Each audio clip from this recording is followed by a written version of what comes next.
Hi there, I'm Nils with Learn to DIY, and today I'll be showing you how I built my 7.2.2 4K home theater.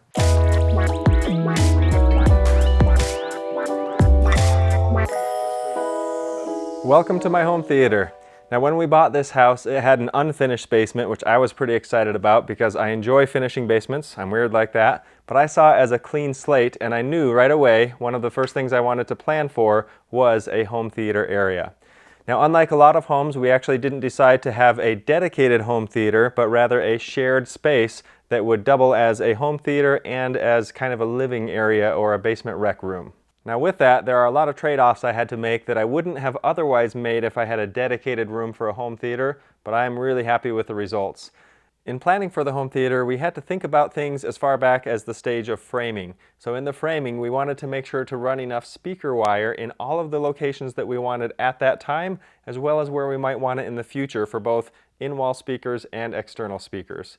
For example, we did not have a 7.2 system or a 7.2.2 system at the time. We had a 5.1 basic stereo system, and we wanted to work with that. So I knew that I could handle that, but I also knew I would want to upgrade in the future, so we framed and ran wire accordingly. We also knew that we were going to want a projector, and that would be the heart of the entertainment system as far as the viewing side of things. So with that in mind, we planned out where we wanted it to be, what our throw ratio would be based on the size of screen we wanted, and then from there we ran an 1.5-inch electrical conduit pipe with soft elbows so that we could actually fish HDMI cords, Ethernet, or anything else that we wanted to do in the future from the projector all the way down over to where the stereo receiver would be. I made sure to use in-wall rated speaker wire for all of the speaker wire that I ran, but one thing I would do differently is I would actually run more of it. I would have run some speaker wire for both in-wall speakers as well as external speakers, and then I also would have placed my subwoofers in two different places. Right now they're both on the right side, and it would have been nice to have them surrounding the area a little bit better. Now when it came time to insulate, we wanted to make sure that all of the walls were very well insulated, and we did a couple of things that were maybe a little bit extra just to help out with the situation, knowing that it would be loud down here. So on our door that connects the downstairs to the upstairs, we replaced that with a solid core door, and that really helps to isolate a lot of the noise. We also chose to insulate all of the walls in the basement. Now this is maybe a little overkill, but we wanted to make sure that if my wife and I wanted to watch a movie after the kids had gone to bed, then it would still be pretty quiet for them on this same level, and we could kind of crank it as loud as we wanted. After we finished hanging drywall, we had a mudder come in and texture everything, and then we painted. Next up was building some cabinets alongside the screen. Now these cabinets are great. They serve several purposes. They obviously house all of our media equipment like the receiver and the gaming consoles. They also hold all of the decor to kind of make things look nice down here, and then I added cabinets on the bottom so that we could stash anything away that we didn't want seen.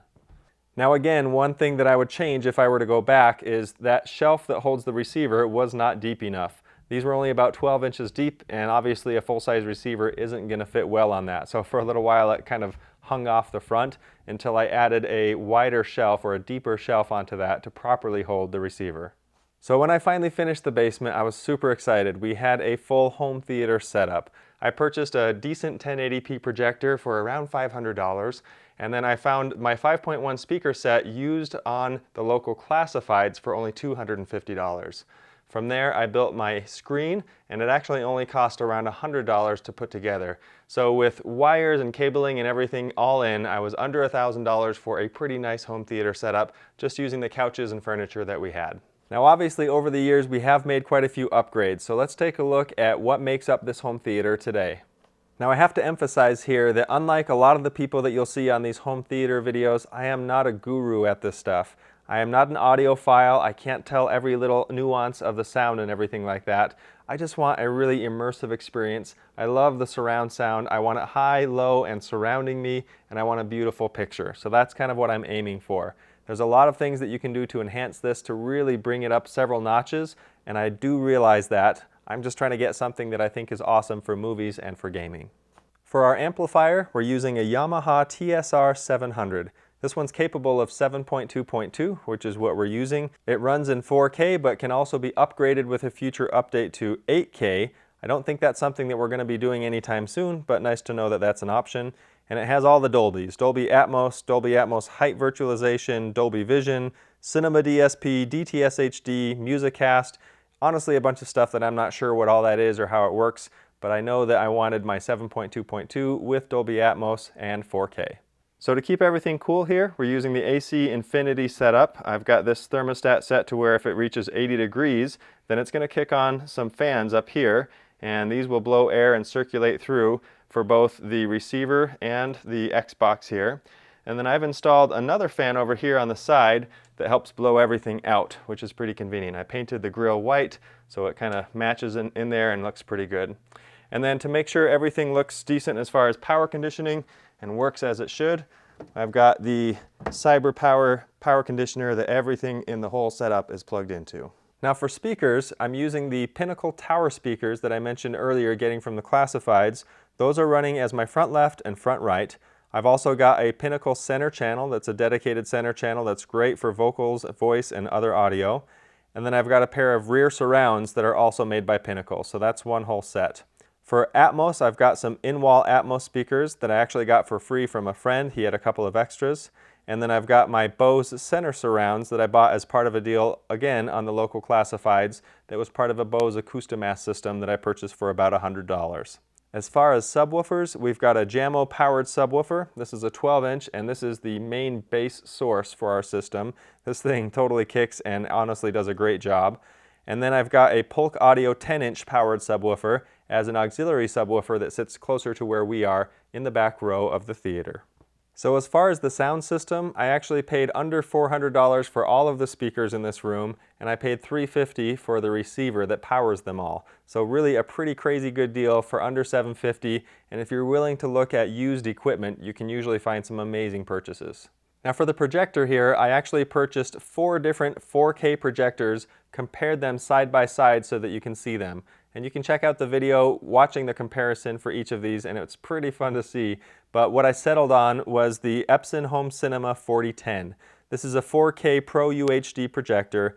It's got 2400 lumens of brightness, 200,000 to 1 contrast ratio. The thing weighs about 25 pounds. It is pretty massive. Now this projector is not technically a native 4K projector. Like many of those in this price range, it uses 4K enhancement.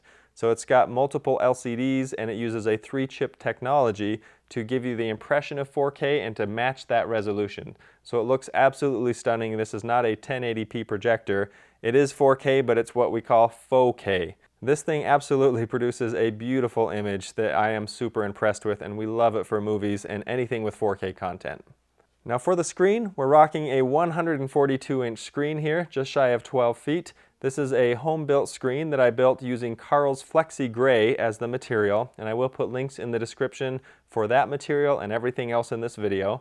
This was a pretty simple build, and again, I have a video that you can check out if you want to see how I built that. This one was a lot of fun to build and super gratifying to see the finished product. It really shows off the quality and the definition of these 4K projectors. Now one thing I haven't yet gotten to that I want to do to this projector screen is to add a matte border all the way around it.